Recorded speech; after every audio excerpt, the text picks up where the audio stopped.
Estamos de volta. A atual onda de fascismo à brasileira. Esse é o assunto do Melhor e Mais Justo de hoje.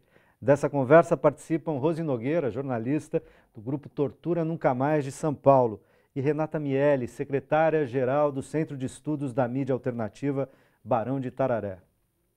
A gente terminou o segundo bloco, Renata fez uma avaliação, eu tinha pedido uma avaliação do governo e das falhas do governo, que acabaram abrindo espaço, tanto no Congresso quanto na sociedade, para fragilizar o debate político no Brasil. Queria também te ouvir, Rose, tanto da tua avaliação política na condução do governo, quanto o que já falávamos aqui no intervalo, e eu tinha colocado na minha pergunta também, que era, o governo se comunica mal com a sociedade? Na minha opinião, sim. Na minha opinião, se comunica muito mal. É um absurdo que nós não conhecemos, por exemplo, do governo Dilma. Nós não conhecemos, não é?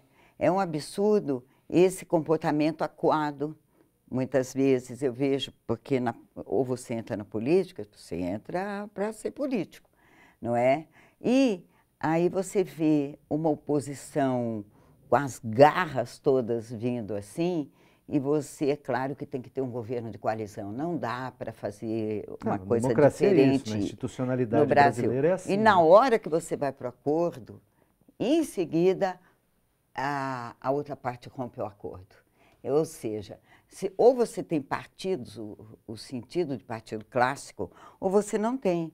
Por exemplo, eu gostaria de saber o que se pensa, o que eles próprios pensam do PMDB, não é?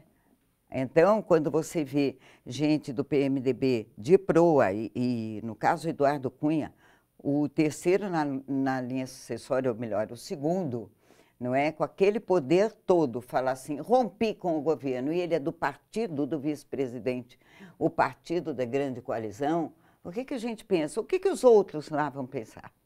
Não é? É um nada, é um nada. Como a Renata falou, por exemplo, você ofereceu também, aqui na questão econômica, ofereceu às elites tudo que você podia, todos os lucros. Tudo foi desonerado. A folha de pagamento foi desonerada, tudo para facilitar o aumento do emprego. Se você repuser os impostos que você tinha antes da desoneração, vai parecer que o governo está querendo, como é que chama, se aproveitar das empresas. Então, e, aquilo na verdade, que a gente não é estava se falando, aproveitar, quem né? mais É só tirar lucrou, o bônus. exatamente, quem mais lucrou é que tá contra agora, não é? O povo brasileiro não é levado em conta, quer dizer, 200 milhões de pessoas, tanto faz. Nós vimos de uma cultura escravocrata, com a naturalização do mal e da maldade, da fome. Ora, foi em 2001 ou 2002 que veio para cá o Jean Ziegler, que era alto comissário da ONU para genocídio, e considerou a fome no Brasil um genocídio, não é? Então, no final do governo Fernando Henrique, acho que no último ano, eu conheci até em Salvador. E ele estava muito impressionado com os números, não é? Que os telejornais reproduziam. Ou seja, a cada 3 minutos, se não me engano, morreu uma pessoa de fome no Brasil. Então, isso foi uma loucura. Isso aí acabou, não é? As pessoas nasceram, viveram, nós temos índices, inclusive de saúde. Olha, tudo que eu estou falando é a questão da comunicação. Como é que todos nós não sabemos que o Brasil possui o maior programa de vacinação gratuita do mundo? Você sabia?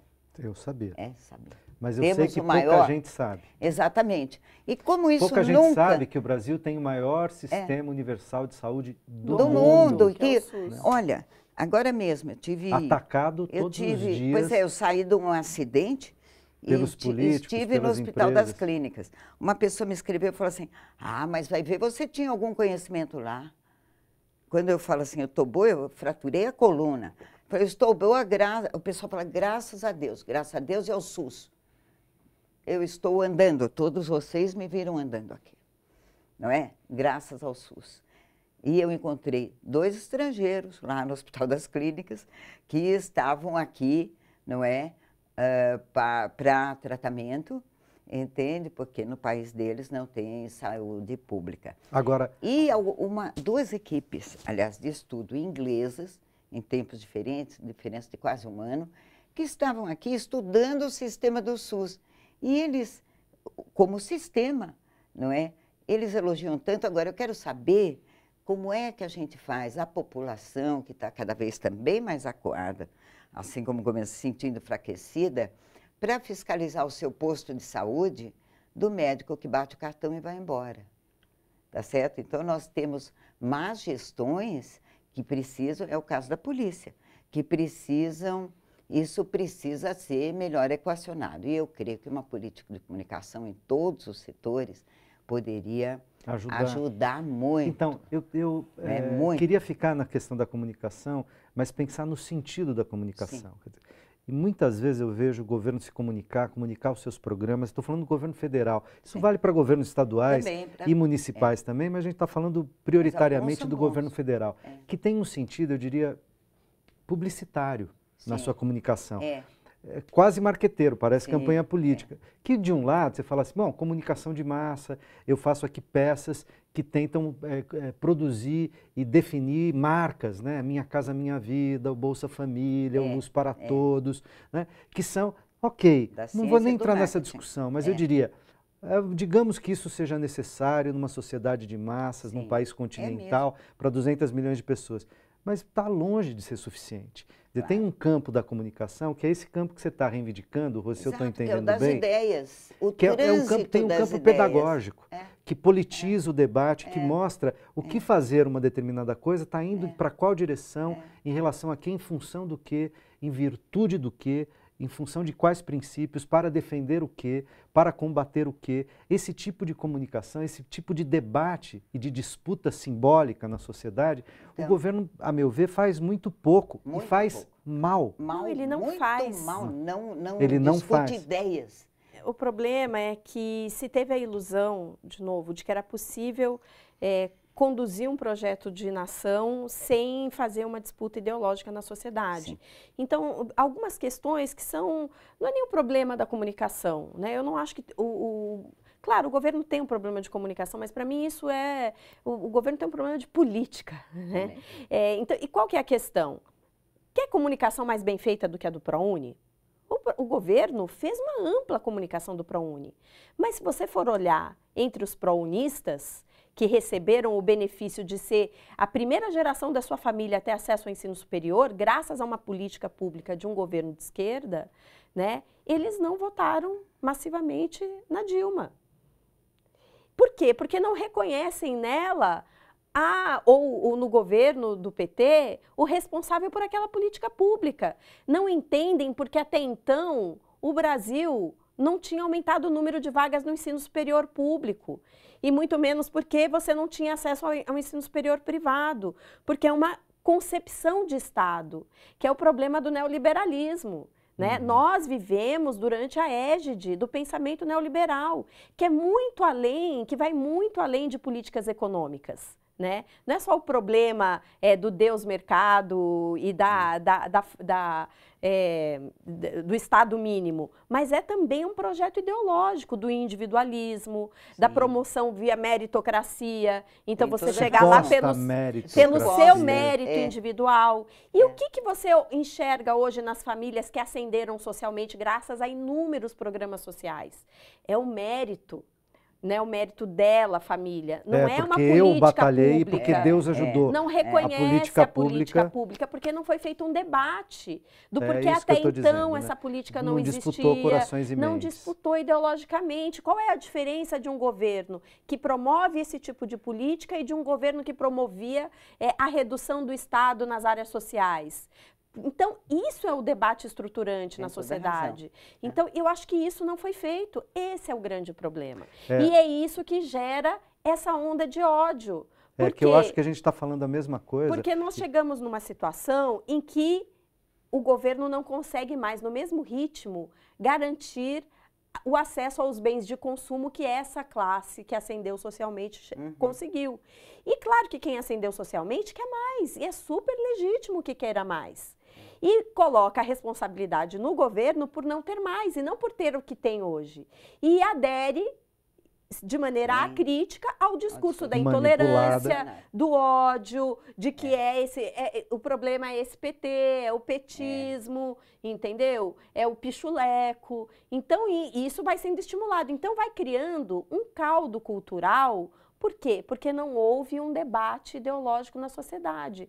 Quem tem que fazer esse debate ideológico é o próprio governo, é o próprio Estado. E é aí que eu estava chamando, dizer que o governo se comunica mal. Exatamente. Porque só faz esse debate estando em relação, conversando com a sociedade. Não é só o problema das obras, do que é feito, dos programas, de dizer, olha, existe esse programa. Mas é qual o sentido social, qual o sentido político? Por que em um outro governo esse programa não poderia ser feito? Né? É o debate que, na verdade, num momento da eleição passada, esse debate floresceu, porque ele foi colocado ali, porque estavam em jogo dois projetos antagônicos de país, que é um projeto que visava acabar com os bancos públicos. E quando você falava isso, as pessoas falavam, bom, né? Só que aí o que aconteceu? Você sai de um governo com uma eleição muito apertada, onde você teve uma escalada de um discurso intolerante contra o PT muito forte, e logo em seguida, em função de uma conjunção econômica, social do Brasil e internacional, você é obrigado a promover ajuste na economia. Qual é a mensagem que a sociedade recebe disso? Que houve um estelionato eleitoral. Então, e você não dialogou com a sociedade em torno daquilo que foi feito. Mas não é dialogar pontualmente, olha, é preciso do ajuste, mas é fazer o debate que está por detrás disso. Nós não podemos nos esquecer, só para concluir, que a América Latina viveu uma onda muito semelhante. Primeiro, né, são processos políticos que têm suas particularidades, mas no geral, então as ondas ditatoriais, depois a onda neoliberal e uma reação social, né, de vários países com governos democráticos e que estão sofrendo duras penas nesse momento. Então, esse problema brasileiro não é um problema exclusivo, né, seja da intolerância contra um projeto de esquerda ou contra pessoas e figuras que representam uma posição ideológica mais progressista. É uma tendência mais global e internacional. Então, é uma coisa que está acontecendo nesse momento de rearranjo aí do mundo, né, com os BRICS e o Brasil tendo um protagonismo internacional e o que isso implica. Não, e o Brasil tendo a maior área de pré-sal do mundo. Exatamente. E o quanto isso incomoda certas potências. A quem interessa a tecnologia nacional. A quem interessa a desmoralização da Petrobras? Hoje, pessoas dizendo, olha, eu acho que a Petrobras devia ser vendida para a Shell. Quer dizer, será que não para um minuto para pensar o que significa isso? É o que a Chevron, entre outras, e a Shell querem efetivamente. Estão loucos para revogar a partilha e poder ficar com o nosso petróleo. E, em vez de ir para a educação, vai para as empresas americanas. Exatamente. É disso que se trata, exatamente. Perder soberania energética. Soberania total. Inclusive com a tecnologia. Petrobras é fantástica, a gente tem que se orgulhar muito dela e dos engenheiros de lá. Ela desenvolveu a prospecção em águas profundas. E é a única, e a maior petroleira do mundo. Quando eu falo isso, como? Petrobras, sim. Mas a corrupção, espera um pouco, ali é caso de polícia. E essa onda não é caso de produção nem política. E essa onda de ódio ataca os funcionários da Petrobras. Sim. Porque gente em contato com que o pessoal da Petrobras, com os que não diretores, tem nada a ver, gerentes, empresários, você trabalha naquela políticos, empresa, deputados, etc., que se meteram no loteamento dos cargos. Então, em vez de ser motivo de orgulho você ser funcionário da Petrobras, hoje é motivo de você ser atacado na rua, de medo. Não, e outra coisa, tem que ir para a editoria de polícia, tem que parar de vir para a política. Não é por aí. O que nós temos é que tem muito claro que nós temos uma tecnologia única de prospecção em águas profundas, nós temos a maior bacia petroleira no pré-sal, não é?